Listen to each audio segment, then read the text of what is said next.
لوگوں کو تب فرق پڑنا شروع ہوتا ہے جب آپ کو کسی بات سے کوئی فرق نہیں پڑتا۔ جب انسان زندگی کے امتحانوں سے پتھر ہو جاتا ہے تو پھر اگر کوئی دل دکھا بھی دے تو اس سے فرق نہیں پڑتا۔ زندگی کو سمجھنا ہے تو پیچھے دیکھو، اور اگر زندگی کو جینا ہے تو آگے دیکھو۔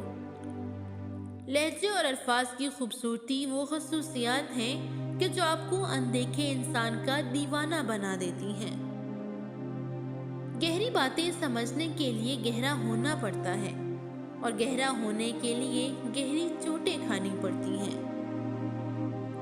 رشتوں کو اتنا غلطیاں کمزور نہیں کرتی جتنا غلط فہمیاں کرتی ہیں۔ لوگوں کے دل آپ صاف نہیں کر سکتے، مگر اپنا دل صاف رکھنا آپ کے اپنے اختیار میں ہے۔ 3 لوگ جب آپ کے سامنے بات کر رہے ہوں تو انہیں مت روکیں: والدین، بچہ اور غمزدہ انسان، کیونکہ ان کا دل بول رہا ہوتا ہے۔ جنت کے منتظر نہ رہو، بلکہ اپنے اعمال ایسے بنا لو کہ جنت بھی تمہاری منتظر ہو جائے۔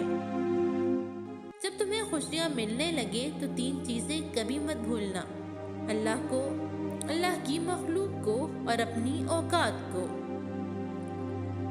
اندھیرے میں ایک دوست کے ساتھ چلنا روشنی میں اکیلے چلنے سے بہتر ہے۔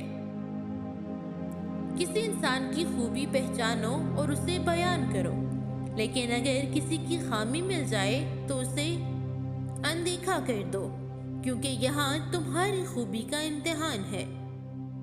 کمزور بدلہ لیتے ہیں اور مضبوط لوگ معاف کر دیتے ہیں، اور سمجھدار لوگ نظر انداز کر دیتے ہیں۔ پیسہ حیثیت بدل سکتا ہے مگر اوقات نہیں۔ 3 چیزیں کھانے سے انسان کی ذہنی صلاحیتوں میں اضافہ ہوتا ہے: نمبر 1، دودھ کے ساتھ بادام، نمبر 2، رات کو سوتے وقت زیرہ کھانا، اور نمبر 3، سبز چائے کے ساتھ سونف کھانا۔